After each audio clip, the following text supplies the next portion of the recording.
You ever come home thinking the worst part of your day is a lukewarm cup of coffee and a kid at the hardware store who thinks he's smarter than you? And then out of nowhere, your whole world just shifts. That's what happened to me that dusty Montana afternoon, rolling up the driveway with fencing hardware in the back of my truck and a plan to finally enjoy some peace. But as soon as I rounded the hill and caught sight of my property, my little slice of shoreline I'd called home for 12 years, every bit of calm just drained out of me faster than you can say, "Welcome home." The bridge. The one I'd built myself back in 2016. Gone. Well, not gone exactly, just destroyed. A pile of splintered beams, twisted bolts, planks floating like driftwood. At first, I thought maybe a storm or a fallen tree. But no, someone had done this on purpose. Neon orange tape, 2 cheap wooden stakes, and a laminated sign that screamed bureaucratic nonsense. Unauthorized structure removed under Silver Creek HOA visual impact compliance. Below that, in fine print, something about restoration efforts for community aesthetic standards. Let me back up a sec. My land isn't part of Silver Creek. Never was. My property lines are older than their manicured lawns and fake golf course dreams. We only share a lake. That's it. Or at least that's how it used to be. I just stood there, fists clenched, heart pounding, wind slapping at my jacket, looking at what was left of the bridge that linked my cabin to the alfalfa field on the far bank, land I leased out to a neighbor for tractor access, now totally cut off unless I wanted to drive an hour around the lake. This was my bridge. Built legally, inspected, registered, with permits thicker than Charlotte's ego. And if you've ever dealt with an HOA, you know what I mean. I called the sheriff's office first, thinking, well, hoping someone would treat this like the crime it was. But you know how it goes. Sounds like a civil matter, sir. Maybe talk to the HOA. That's when I knew I was on my own.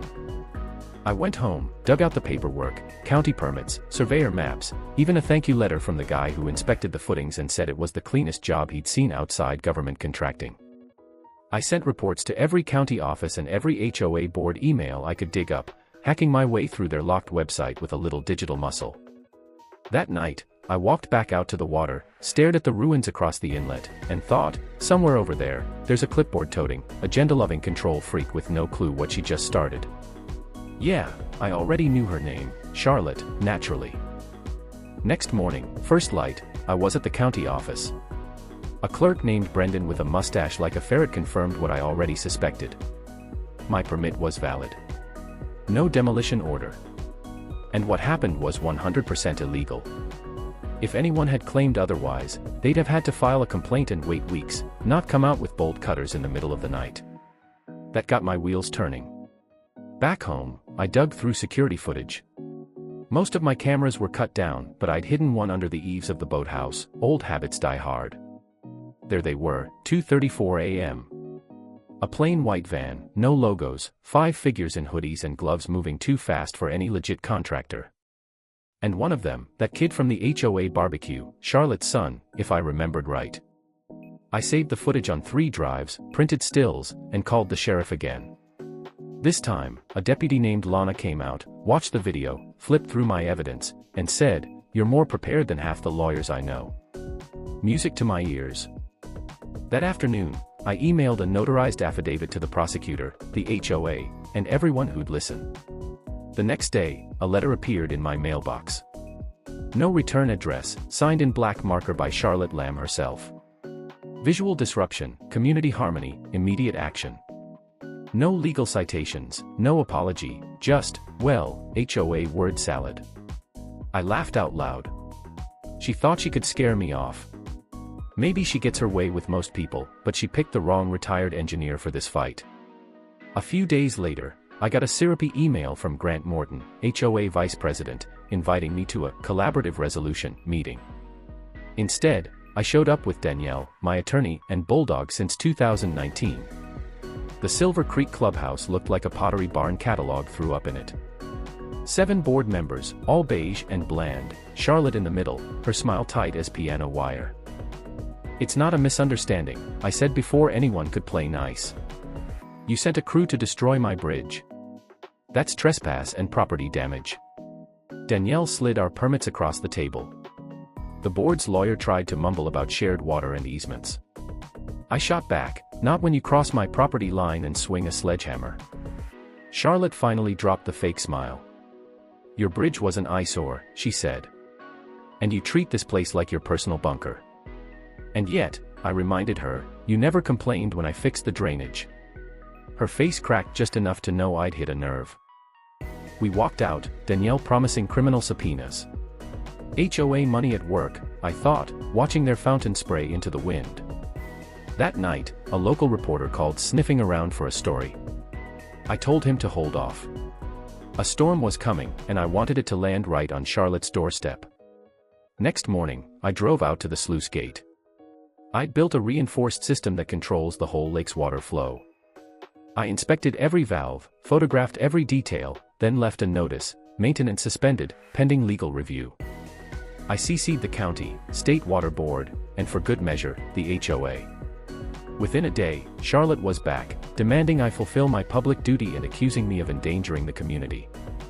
I replied, "Maintenance was a courtesy. That's ended. Read your own charter." Then things got weirder. Some guy in a suit parked by the access road for hours typing on a laptop. Probably a PI hired by the HOA. Danielle laughed. "Let them look. They'll find you're the cleanest guy in Montana." I set up more trail cams, upgraded the locks, filed harassment complaints with the sheriff, and started fielding friendly calls from realtors and contractors. All of them asking if I'd sell or maybe let them help restore my shoreline. Yeah, that happened. Then the rain came. The lake rose fast. Without my active management, the system did what it was designed to do. Overflowed naturally, draining through the emergency bypass right into the Silver Creek Lagoon. By the end of the week, their fancy docks sat on mud. Spa decks, stranded. Kayaks, beached. HOA panic set in. Charlotte went full scorched earth. Filed a lawsuit accusing me of sabotage. Faked county documents. Tried to claim the gate was illegally built. But she'd forged a signature, the county clerk called it out. Danielle added forgery to the criminal case, and the DA got involved. Then a neighbor, Melody, quietly reached out. She and other homeowners wanted Charlotte gone but were scared of her threats. I told her to save every message, just in case. Charlotte started getting desperate, town meetings, new committees, claims that she'd take back the lake system. The county hit her with conspiracy charges. In court, Danielle laid out every shred of evidence, video, forged documents, maintenance logs, even a voicemail of Charlotte threatening to take it by force. The judge didn't hesitate. Found in our favor. Charlotte convicted, HOA dissolved, property seized, and I got full rights to the lake system, plus a check big enough to rebuild everything 3 times over. That first walk across my new bridge, wider, steel reinforced, timbered to blend right into the landscape, felt like crossing back into my own life. The HOA was gone, their dream houses up for sale. The land finally quiet. Some folks tried to rebuild their little floats, but the county shut them down. Others sent thank you notes, like Melody, who moved to Missoula and donated to a legal fund for homeowners battling HOAs. Now every morning I cross that bridge, hear the boards creak, and think about the lesson in all this. You buy land, work it, respect it. When someone comes for it with a form letter and a sledgehammer, you stand your ground, not out of spite, but principle. I put up a sign on the bridge, only those who don't trespass may cross. People leave coins, take pictures, treat it like a shrine. I don't mind. Let them remember it's not about fighting for land. It's about fighting for what's right. And when the sun sets over that water, gold across the timber, I know the battle's over, for now, anyway. But hey, whoever said Montana was boring? So, what do you think? Was I right to fight back, or did I take it too far? Let me know down in the comments because, you know, sometimes justice is muddy, and the best stories don't end with a clean slate, just a stronger bridge.